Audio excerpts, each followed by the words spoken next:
Do not become a real estate agent if any of these three things are true. Number one, you heard you can do the business part-time. There is an 88% failure rate in real estate for a reason, meaning people get their real estate license and by year 4, 88% of the time, they give that license back because they weren't ever able to make traction. Hit the bricks, pal, and beat it because you are going out. One of the best pieces of advice I ever got in my career before I started was, Byron, you cannot do this business part-time. And it is so true. Let's just think about this. If you're a real estate agent, or let's reverse it. If you're looking for a real estate agent, okay? If you're looking for someone to make an investment with, you're going to go out and buy a multifamily property and you're looking for that advisor, that person to educate with you, and you've got two agents in front of you. Are you going to work with the one that does this every single day, knows all the players in the market, has all the reviews in the market, who has a track record of sales, and is a full-time professional? Or are you going to work with the agent who says, I've got 3 other jobs, I do this part-time, I kind of dabble in it, and it's just this fun thing. I picked up the license and I just do it when I can to help people like you. And, if it works out, it works out. Which agent are you going to use as your trusted advisor to put your money into a deal with, right?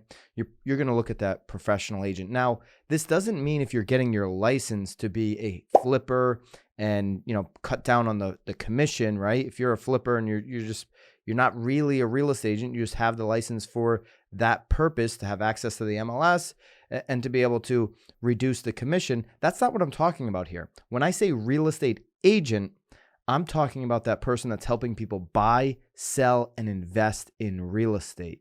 And you can't do that business part-time. The consumer wants automatic information. They want a Amazon-like experience. It's why Zillow has taken over as the platform of choice, because they're providing people with that instant information. And on a local level, the agent needs to do the same thing. So number 2, don't become a real estate agent if you don't like talking to people all the time. If you don't like being on your phone all the time, if that kind of stuff just annoys you already, you're thinking about becoming an agent, but you don't like having conversations over and over again, don't become an agent. You're going to have to text people back immediately, which you can't do as a part-timer. You're going to have to talk to a lot of people to generate business. You're going to have to talk to a lot of people to follow up on business. And when they're in a deal and they have a whole bunch of questions, you're going to have to be there for them every step on the way, on the phone, on the Zoom, on a text message. So don't become a real estate agent if you don't like having conversations. Conversations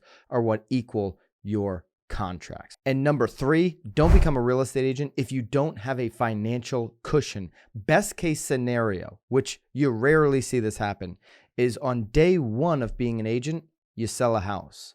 Well, you're likely 30, 45, or 60 days away from cashing that first closing check. If it's a cash deal, maybe 14 to 30 days, but more than likely it's a mortgage and you're going to be waiting 45 to 60 days. So if you don't have the money to be able to make it through those hard 2 to 3 months in the beginning, don't become an agent. This goes back to the part-time thing. Well, how can I not be part-time in the beginning? I need the money to work. Well, you can work as a full-time real estate professional and get a night job.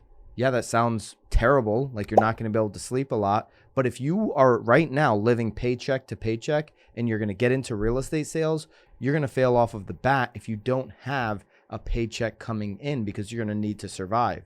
So working at a restaurant at night, a couple nights a week on the weekends or something like that, or Friday night, Saturday night, something like that after normal working hours, preferably on a team where a team member can pick up the phone calls that you're missing while you're working. You still have to work full-time real estate hours and get out of that second job as quickly as you can, but you can't come into this business without some kind of cushion. So maybe you've got savings, maybe you're able to take a family loan to bridge the gap for 3 to 6 months, or you can work something at night in those off hours. So if any of those 3 reasons you don't agree with, don't come into real estate. If you're an agent now, let me know what I missed in the comments. If you're thinking about getting into real estate, please let me know what you think in the comments. And if you watch this entire video, please consider subscribing. I'll see you on the next video.